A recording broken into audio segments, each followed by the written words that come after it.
जी मागणी आहे मुळ्यावरती बकरी कापू नका, त्यात गैर काय आहे? तुम्ही तुमच्या घरात कापा ना. ज्यांना काही बकरी कापायची आहे तुम्ही तुमच्या शेडमध्ये कापा. मुळ्यावर रस्त्यावरती कापण्याची आवश्यकता नाही. आणि वराच्या संदर्भामध्ये जर कुणी भूमिका घेत असेल तर त्यावर आक्षेप घेण्याची गरज काय? आपण भारतामध्ये राहतो, आपण इराण, इराक, अफगाणिस्तानमध्ये राहत नाही, पाकिस्तानमध्ये राहत नाही. आणि तुम्हाला काय शरिया कायदा लागू करायचा आहे का भारतामध्ये? भारतामध्ये राहायचं आहे तर संविधानाच्या नुसारच तुम्हाला राहावं लागेल, तुम्हाला राहायचं आहे त्यांना. आणि त्यामुळं जी भूमिका तुमची आहे ती भूमिका आमची नाही. मागच्या कॅबिनेटमध्ये किंवा आठवडा झाला त्याला आता की ह्याच्या बाबतीत देखील गोरक्षणाच्या बाबतीत देखील जर अशा पद्धतीचे काही गुन्हे होत असतील तर तिथं देखील मोक्का कायद्याअंतर्गत गुन्हे दाखल करण्याचे आदेश दिलेले. या संपूर्ण प्रकारानंतर एक असे प्रकार घडत आहेत, मग ते बकरीच्या बाबतीत असेल, गायींच्या बाबतीत असेल, काय नेमकं येत्या काळात? नाही, गायीच्या संदर्भामध्ये माननीय मुख्यमंत्री देवेंद्रजींनी भूमिका स्पष्ट केलेली आहे. जर कोणी गोहत्या करत असेल आणि तोच आरोपी वारंवार सापडत असेल तर त्याला मकोका लावावा. सरकारची भूमिका ठाम आहे. आणि त्यामध्ये जर कोणी गायींच्या बाबत जर अशा पद्धतीचं चुकीचं वर्तन करत असेल आणि गोहत्या करत असेल तर त्यांना कोठडीमध्ये जावंच लागणार, त्यांच्यावरती कडक कारवाई होणार, त्याला कोणी वाचवू शकणार नाही.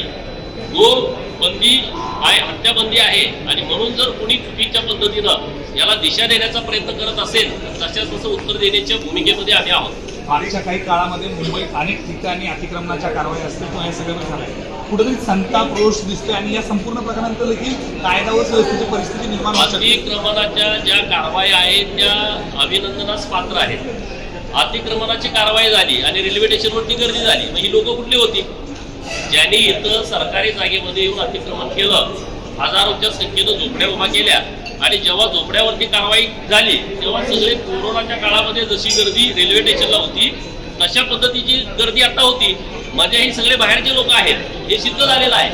आणि त्यामुळं आणखी जिथं कुठं अतिक्रमण आहेत ही अतिक्रमण सुद्धा सरकार आणि महानगरपालिका काढल्याशिवाय राहणार नाही. सरकारची जागा म्हणजे कुणाच्या काय बापाची प्रॉपर्टी नाही, हे सगळ्या लोकांनी समजून घेतलं पाहिजे. जे देशाच्या विरोधामध्ये कारवाई करतात, भूमिका घेतात, राष्ट्राच्या विरोधामध्ये असतात, त्यांना अशा जागेतून हाकून दिलं पाहिजे. हर्षवर्धन सपकाळ यांनी एका आंदोलनादरम्यान आज ज्या पद्धतीची भाषा वापरली, खरं तर कांद्याचं आंदोलन होतं, मात्र त्याबद्दलची जी भाषणं किंवा त्यांची भाषा जी होती त्याबद्दल काय नाही. या हर्षवर्धन सपकाळचं डोकं नाचलेल्या कांद्यासारखं झालेलं आहे. नाचलेल्या कांद्याच्या मध्ये कसा वास येतो तशा पद्धतीचं डोकं झालंय. अरे बोलताय कुणावरती? या राज्यामध्ये या शेतकऱ्यांच्या बाजूनं ठामपणे राहणाऱ्या देवावंत सरकारनं कांद्याच्या संदर्भामध्ये केंद्र सरकारनं बैठक लावली आहे. ही भूमिका माननीय मुख्यमंत्री महोदयांनी स्पष्ट केलेली आहे. कांद्याच्या आडून जर तुम्ही देवाभाऊंना टार्गेट करण्याचा प्रयत्न करत असेल तर तुम्हाला सोडणार नाही. तुमचं शेतकऱ्यांच्या बद्दलची भूमिका काय? तुम्ही शेतकऱ्यांना गोळ्या घातल्या, शेतकऱ्यांना तुम्ही ताणलं ठेवलं. या महाराष्ट्राला 70% महाराष्ट्र तुम्ही दुष्काळी ठेवला. ती लोक तुम्ही बोलताय तिथं जाऊन तुम्ही केलंय काय? काँग्रेसच्या काळामध्ये तुम्ही लोकांना पाणी देऊ शकला नाही, काँग्रेसच्या काळामध्ये तुम्ही योजना चालू करू शकला नाही.